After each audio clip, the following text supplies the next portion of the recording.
నమస్తే ఈటీవీ అభిరుచి ప్రేక్షక మహాశయులందరికీ మన సూపర్ షెఫ్ వంటకి స్వాగతం సుస్వాగతం.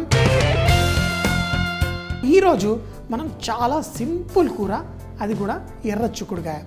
మనకి కొన్ని 100 రకాల చిక్కుడుకాయలు మనకి మార్కెట్లో అవైలబుల్ ఉంటాయి. ప్రతి రకం చిక్కుడులో దాంట్లో ఉన్న పౌష్టిక విలువ కొంచెం అటు ఇటు మారుతుంటుంది. కొంచెం ఎర్రగా ఉందనుకోండి, ఇందులో బీటా క్యారోటీన్స్ ఇలాంటి పౌష్టిక విలువలు ఉంటాయి.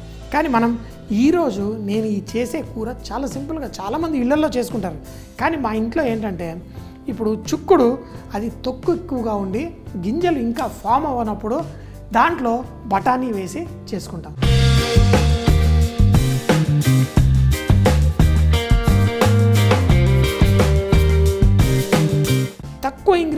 ఎక్కువ ఇంగ్రీడియంట్స్ తోటి ఏంటంటే గుర్తుంచుకోవాలి, మనకి పౌష్టిక విలువలు ఎక్కువ వస్తాయి. మరి ఇప్పుడు నేను వాడుతున్న నూనె కొబ్బరి నూనె. సో కొబ్బరి నూనె చాలా రుచిని అందజేస్తుంది, ముఖ్యంగా వెజిటేబుల్ డిషెస్ మనం చేసుకున్నప్పుడు. అయితే నూనె వేడెక్కిన తర్వాత దీంట్లో తాలింపుకి మనం ఆవాలు, జీలకర్ర, ఎండుమిరపకాయలు ఇవన్నీ సువాసన పెంచడం కోసం వేస్తాం. సో కొంచెం ఆవాలు చిటపట్లాడాలి. దాంట్లో మనం ఎండుమిరపకాయలు అలాగే కొంచెం జీలకర్ర ఇలా చిటపట్లాడుతూ ఆ ఫ్లేవర్ ఈ నూనెలోనే మంచి సువాసన బయటకు వస్తుంది. ఇప్పుడు ఇందులో కొంచెం తాలింపిత్తులు, మనకి ఈ పప్పు ధాన్యాల్లో బోల్డంత ప్రోటీన్ కూడా మనకు వస్తుంది. సో కాబట్టి మనం తాలింపులోనే కొంచెం మినప్పప్పు, మనం శనగపప్పు వేసేసుకున్నాం. అయితే ఇవి లైట్గా వేగుతున్నప్పుడు జీడిపప్పు రోజు ఏదో రకంగా తినాలని చూస్తుంటాను. ఇందులో ఆ జీడిపప్పు కూడా వేసి, జీడిపప్పు తొందరగా రంగు వచ్చేస్తుంది. సో మరీ ఎక్కువ రంగు రాకూడదు. ఇలా కొంచెం రంగు వస్తున్నప్పుడు ఇందులో వెల్లుల్లి రెబ్బలు అలాగే కరివేపాకు. చూడండి, ఈ కరివేపాకులో కూడా మనకి కొన్ని అద్భుతమైనవి ఉంటాయి. అంటే ఎటువంటి హర్బ్స్, మనం ఎటువంటి సువాసనధరమైన పదార్థాలు మన వంటల్లో వేస్తే ఎన్నో రకాల బయట అవి పెరిగేటప్పుడు క్రిములని రానికుండా కాపాడుతుంది, మన కడుపులోకి వెళ్ళి కూడా ఎంతో మేలు చేస్తుంది. ఇందులో పచ్చిమిరపకాయలు ఇవన్నీ మా తోటలో ఒక జీడిపప్పు తప్పితే ఇందులో పసుపు అలాగే కొంచెం ఉల్లిపాయలు కూడా వేసుకున్నాం. ఆల్రెడీ ఈ దాంట్లో కొంచెం అన్నం వేసుకొని తింటే కూడా భలే రుచిగా ఉంటుంది. కానీ మంచి కూర చేసుకున్నాం. అయితే ఈ ఉల్లిపాయలు కొంచెం సాఫ్ట్గా అవనిద్దాం. ఇలా కొంచెం వేగిన తర్వాత ఇందులో మన చిక్కుడు. చూడండి, నాకు ఈ చిక్కుడు కూర నేను తమిళనాడులో పనిచేసేటప్పుడు పచ్చి కొబ్బరి తురుము లాస్ట్లో వేసేసి వడ్డించేస్తుంటారు, చాలా బాగుంటుంది. ఇందులో బంగాళదుంప నీళ్ళల్లో ఎందుకు పెట్టానంటే మీ అందరికీ తెలుసు, బంగాళదుంప కట్ చేసి బయట పెడితే దాని రంగు మారిపోతుంది. అంటే ఆక్సిడైజేషన్, గాలిలో ఉన్న ఆక్సిజన్ ఏదైతే ఉంటుందో అది బంగాళదుంపకి రియాక్షన్ అయ్యి కొంచెం నల్లగా అయిపోతుంటుంది. సో అలా కాకుండా నీళ్ళల్లో మనం పెట్టుకోవాలి, కట్ చేసి పెట్టుకుంటే. దీంట్లో కొంచెం నీళ్లు వేద్దాం, ఎక్కువ వద్దు.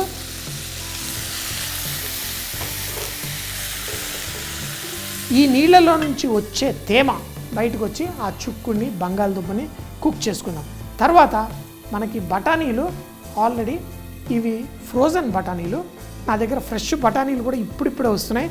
సో ఈ ఫ్రోజన్ బఠానీలు మనకి ఆ చిక్కుడు గింజలు ఉంటే ఆ గింజలు ఎక్కువగా వేసుకుంటాం, లేకపోతే కొంచెం బఠానీ వేసుకుంటాం. ఇది మీరు కాన్షియస్గా, అంటే ప్రతిరోజు ఎంత తింటున్నానో ఆలోచించి ఆ ఫైబర్ కంటెంట్, ఆ ప్రోటీన్ కంటెంట్ తినండి. మీరు ఎలాగో నూనె ఎక్కువ తింటున్నారు, మీరు ఎలాగో కార్బోహైడ్రేట్స్ అన్నం రూపంలో, రొట్టెల రూపంలో తింటున్నారు. సో వాటిని ఎక్కువగా పట్టించుకోకుండా వీటిని పట్టించుకుంటే మీరు చాలా ఆరోగ్యంగా ఉంటారు. స్లోగా ఈ చూడండి ఆ తేమలో కుక్ అవుతుంది, మంచిగా సాఫ్ట్గా అయిన తర్వాత మనం ఇందులో టమాటాలు వేసి, బఠానీలు వేసి డిష్ ఫినిష్ చేసుకుందాం. రొట్టెతో చేసుకొని తిందాం. మన చిక్కుడుకాయలు ఉడికిపోయాయి. ఇందులో టమాటా అలాగే మన బఠానీలు, బఠానీలు ఎక్కువ ఉడికించాల్సిన అవసరం లేదు. దీంట్లో వేసేసి ఇప్పుడు కలిపేసుకుందాం మన జీడిపప్పు అన్నీ. సో టమాటాలు చాలాసార్లు, ముఖ్యంగా సీ ఫుడ్ అలా చేసినప్పుడు మనం టమాటాలని ఎక్కువ కుక్ చేయక్కర్లేదు, డైరెక్ట్ ఇందులో ఉన్న తినేటప్పుడు మంచి టేస్ట్ వస్తుంది. దీంట్లో కొంచెం ధనియాల పొడి, నాకు కావలసిన ఘాటు కోసం ఆ ఎండుమిరపకాయల నుంచి కొంచెం వస్తుంది, పచ్చిమిరపకాయలు వేసాను. ఇందులో నువ్వులు, ఈ నువ్వులు ఏవైతే ఉన్నాయో రోట్లో వేసి దంచి దానిపైన వేసుకుందాం.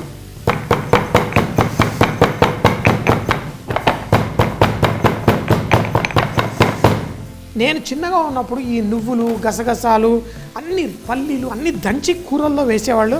ఈ మధ్య ఇళ్ళల్లో చాలామంది తగ్గించేశారు. ఇందులో కొంచెం లైట్గా పొడి చేసి వేసుకోండి. ఇది ఏం చేస్తుందంటే ఆ తేమ కొంచెం ఏదైతే నీళ్ళుందో అదంతా కొంచెం పీల్చుకొని మంచి టేస్ట్ అందజేస్తుంది.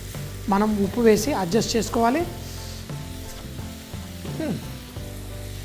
కొంచెం ఉప్పు వేయండి, అంతే. సింపుల్ కూర రొట్టెలతోటి వాటితో తినడానికి చాలా చాలా బాగుంటుంది. చూడండి, పర్ఫెక్ట్. మూత పెట్టేసి 1 నిమిషం అట్టి పెట్టి తర్వాత రొట్టె చేసుకొని దీన్ని ఫుల్గా ఎంజాయ్ చేద్దాం. చాలామంది ఇళ్లలో రోజు చపాతీ తినేవాళ్ళు అయితే కొంచెం పిండి కలిపేసి ఫ్రిడ్జ్లో పెట్టేసుకుంటారు. అంటే ఇంట్లో 5 ఉన్నారు అనుకోండి, 3 అన్నం తినడం ఇష్టపడతారు, 2 రొట్టెలు ఇష్టపడితే పిండి కొంచెం కలిపి పెట్టుకోవచ్చు. So easy. పిండి రెడీగా ఉంటే మనకి చపాతీలు చేసుకోవడం ఎంతసేపు, కొంచెం అంత పిండి వేసుకొని తర్వాత దాన్ని చక్కగా 2 చేతులతోటి లైట్గా, ఎందుకంటే ఫ్రిడ్జ్లో నుంచి తీసాను, కొంచెం గట్టిగా అయింది అయినా పర్లేదు. తీసిన తర్వాత మనం దానికి సరిపడా పిండి వేసుకొని ఇలా ఆ పిండిని అప్పుడప్పుడు ఇలా తాకిస్తూ దీన్ని రోల్ చేసుకుంటే మనకి ఈజీగా రొట్టె రెడీ అయిపోతుంది. రొట్టెలు మనకి తినడానికి సాఫ్ట్గా ఉండాలంటే ఫస్ట్ మనం కలుపుకున్న పిండి సాఫ్ట్గా ఉండాలి, పెనం చాలా వేడిగా ఉండాలి. అప్పుడు మన రొట్టెలు పెనం పైన ఫాస్ట్గా కుక్ అవుతుంది. అయితే దీన్ని ఫుల్కాల్లా చేసుకోవాలనుకుంటే మాత్రం కొంచెం చిన్నగా చేసుకోండి. మరీ పెద్దగా చేసి ఫుల్కాలు రావాలి అంటే మీకు అలా ఉబ్బదు. సో నాకు సన్న రొట్టె కావాలి, ఎందుకంటే తినేటప్పుడు అబ్బా చాలా పెద్ద రొట్టె తింటున్నా అన్న ఫీలింగ్ ఉంటుంది, కానీ పిండి కొంచెమే. సో ఇలా 1 రొట్టె ఎక్కువ కూర వేసుకొని తినడం నాకు అలవాటు. కూర అందుకని చెప్పేసి కూర రెడీగా ఉంది, దాన్ని వడ్డించుకొని మనం తిందాం. కానీ ఇలా రొట్టె మనం చేసుకునేటప్పుడు వేడి వేడి పెనం పైన మనం వేసుకుంటే సూపర్ ఉంటుంది. వేడి పెనం పైన రొట్టె వేసి దాన్ని వదిలేయకండి, లైట్గా ఇలా కదులుతూ ఉండాలి. ఎందుకు కదులుతామంటే మనకి కొన్నిసార్లు ఒక చోట వేడిగా తాకుతుంది, మరో చోట తాకదు. మీకు పర్ఫెక్ట్గా మీకు కలర్ రావాలి, చక్కగా కుక్ అవ్వాలి అంటే మాత్రం ఈ రొట్టె వేసేసి ఇలా తిప్పుకోవాలి. చాలామంది ఏం చేస్తారు, ఒక రోజు రొట్టె తినేవాళ్ళు ఒక గుడ్డ పెట్టుకుంటారు, ఎందుకంటే ఆ చెయ్యి వేడి తాకుండా. ఆ గుడ్డని కేవలం రొట్టెల కోసమే. అది తందూరులో మేము చేసేటప్పుడైనా ఒక చిన్న ఇలా రౌండ్గా తయారు చేసి పెట్టుకుంటారు. ఇప్పుడు చూడండి, మనకి ఈవెన్గా దీనిపైన మనకి లైట్గా కుక్ అవుతుంది. సో మీరు నూనె వేసి తినొచ్చు, నూనె వేసుకోకుండా తినొచ్చు. పిండి సాఫ్ట్గా లేకపోతే రొట్టె గట్టిగా అయిపోతుంది, అందుకని చెప్పేసి సాఫ్ట్గా పెట్టుకోండి.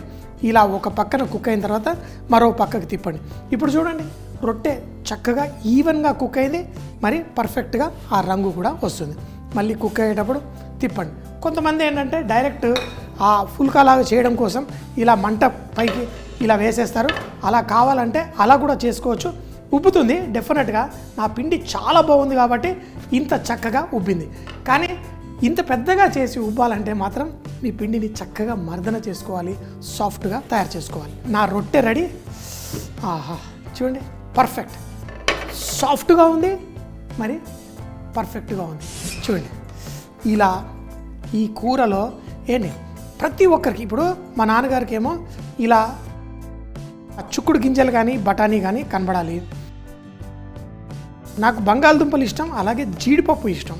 సో వేసేటప్పుడు మనం వడ్డించుకునేట్టుంటే ఆ జీడిపప్పులు ఏరేసి వడ్డించుకోవాలి. మనకి అదృష్టం ఎలా కలిసి వస్తుందంటే మా ఆవిడ జీడిపప్పు, మా బాబు కూడా అంత జీడిపప్పు ఎక్కువ తినేవాడు కదా, కాబట్టి జీడిపప్పు వేయించి అంతా నేను వేసుకొని తినేసేవాడిని. చూడండి, ఇంకా జీడిపప్పు దొరికింది. చూడండి, ఇంత కూర 1 రొట్టెతో తినాలంటే ఆ రొట్టె మనకి సాఫ్ట్గా పల్సగా ఉండాలి. చూడండి, మంచిగా పర్ఫెక్ట్గా కుక్ అయింది.